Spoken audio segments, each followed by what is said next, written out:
신약성경 345페이지 디모데후서의 말씀을 볼 차례입니다. 디모데후서 3장 14절에서 17절까지의 말씀입니다. 신약성경 345페이지 디모데후서 3장 14절에서 17절까지의 말씀, 우리 같이 하나님의 말씀을 읽도록 하겠습니다. 시작. 그러나 너는 배우고 확신한 일에 거하라. 너는 네가 누구에게서 배운 것을 알며 또 어려서부터 성경을 알았나니 성경은 능히 너로 하여금 그리스도 예수 안에 있는 믿음으로 말미암아 구원에 이르는 지혜가 있게 하느니라. 모든 성경은 하나님의 감동으로 된 것으로 교훈과 책망과 바르게 함과 의로 교육하기에 유익하니 이는 하나님의 사람으로 온전하게 하며 모든 선한 일을 행할 능력을 갖추게 하려 함이라. 하나님의 말씀입니다. 아멘. 악기를 연주하는 사람은 그 연주하기 직전에 바로 조율을 하죠. 손을 이렇게 잘 맞추고 음을 맞춰 놓습니다. 우리 신앙인도 마찬가지인 것 같아요. 하루를 시작하기에 앞서서 우리의 마음을 하나님과 조율을 해야 합니다. 우리가 하루에 어떤 일을 시작하기 전에 먼저 주님께 아뢰고 의논을 해야 되겠죠. 이렇게 마음에 하나님의 말씀이 새겨져 있는 상태에서 하루를 시작하면 그렇지 않은 날과는 같을 수가 없습니다. 이것이 말씀의 신비인데요. 성경은 복잡한 기계의 설명서와 같다. 저는 그렇게 생각을 합니다. 아무리 좋은 기계라도 사용법을 알지 못한다면 소용이 없겠죠. 성경도 마찬가지입니다. 성경이 없었다면 예수님이 도대체 누구신지, 예수님이 도대체 왜 이 땅에 오셨는지, 하나님이 우리에게 약속하신 것이 도대체 무엇인지 우리는 아마 알 수 없었을 것입니다. 그래서 이 성경은 전체가 예수님이 누구신가를 우리에게 알려주시는 책인데요. 오늘 이 바울은 모든 성경이 하나님의 감동으로 쓰여졌다 이렇게 말하고 있죠. 16절에 모든 성경은 하나님의 감동으로 된 것이다 이렇게 말하고 있어요. 하나님의 감동이다. 하나님의 감동으로 되었다. 이 말은 사람이 계획하고 사람이 구성해서 기록한 것이 아니고 하나님께서 한 선지자를 택하시고 그 선지자의 마음에 하나님께서 감동을 주시고 그래서 그 선지자가 그 하나님의 감동을 받아서 기록한 글이다 하는 것이죠. 따라서 성경은 사람이 썼지만 사람의 글이 아닙니다. 하나님이 주신 말씀이죠. 하나님께서는 시대마다 다른 그런 선지자들을 통해서 말씀하셨고 또 그들의 손을 통해서 그것을 기록하게 하셨어요. 그래서 우리에게 이 성경이 지금도 남겨져 있습니다. 자, 이 성경의 그 의의가 왜 성경을 우리에게 주셨는가? 16절에 보면 교훈과 책망과 바르게 함과 의로 교육하기에 유익하다 이렇게 말씀을 해주셨고요. 성경을 통해서 우리는 교훈도 받고 또 책망도 받습니다. 그래서 이런 과정을 거쳐서 성경의 의의는 17절에 기록이 되어 있어요. 이는 하나님의 사람으로 온전하게 하며 모든 선한 일을 행할 능력을 갖추게 하려 함이라.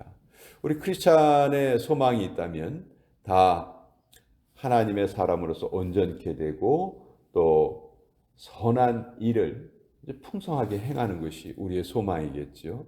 근데 그것이 우리의 혼자의 생각으로는 그게 이루어지지 않는다는 것이죠. 우리에게는 하나님의 말씀이 필요하다는 것입니다. 하나님의 말씀이 있어야지만 우리가 온전케 되고 선한 일을 행할 수 있는 능력을 갖추게 된다는 것이죠. 그러니까 하나님의 백성으로서 하나님의 말씀을 가까이 하지 않는다는 것은 이건 앞뒤가 안 맞는 말이죠. 그래서 우리 늘 말씀을 가까이 하고 살아야 하는데 디모데가 이제 바로 그런 사람이었습니다. 15절에 보면 너는 어려서부터 성경을 알았다. 어린 시절부터 하나님의 말씀을 마음속에 담는 것이 너무너무 소중한 것이죠. 그래서 이 성경을 가진 사람은 능히 구원에 이르는 그런 지혜가 이 성경 속에 담겨 있다. 그러니 14절 그러니 너는 배우고 확신한 일에 거하라. 너는 내가 누구에게서 배운 것을 안다. 내가 너를 최선을 다해서 하나님의 말씀을 너에게 가르쳤다. 바울이 이렇게 말하고 있죠. 이 디모데후서는 바울이 남긴 편지 중에서 마지막 글입니다. 유서와 같은 그런 글인데 이 디모데에게 자기의 마음을 아주 진솔하게 지금 말하고 있어요.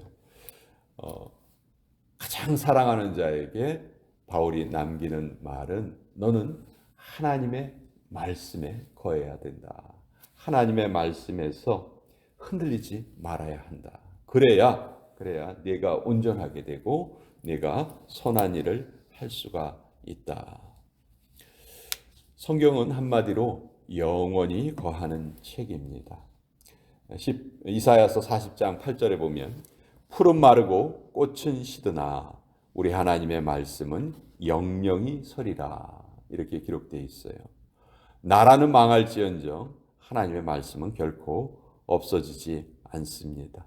사실 성경을 없애려고 수많은 시도가 있었어요. 그렇지만 아직도 성경은 하나님의 말씀으로서 아주 굳건하게 존재하고 있죠. 또 성경을 가까이 하는 자에게는 하나님이 사람은 물론이고 나라에게도 복을 내리신다 말하고 있어요. 시편 33편 12절에 여호와로 자기 하나님을 삼은 나라 곧 하나님의 기업으로 빼심받은 백성은 복이 있도다. 여호와를 자기 하나님으로 삼은 나라에게 복이 있다. 또 하나님의 백성이 된 자에게 복이 있다. 그렇게 말하고 있습니다. 링컨은 이런 말을 남겼어요. 내가 믿기에 하나님이 인간에게 주신 최대의 선물은 바로 성경이다. 그런데 이 성경 말씀이 우리에게 능력이 되기 위해서는 한 가지 조건이 필요합니다. 히브리서 4장 2절에 들은 바 말씀이 저희에게 유익되지 못한 것은 듣는 자가 믿음을 화합치 아니함이라.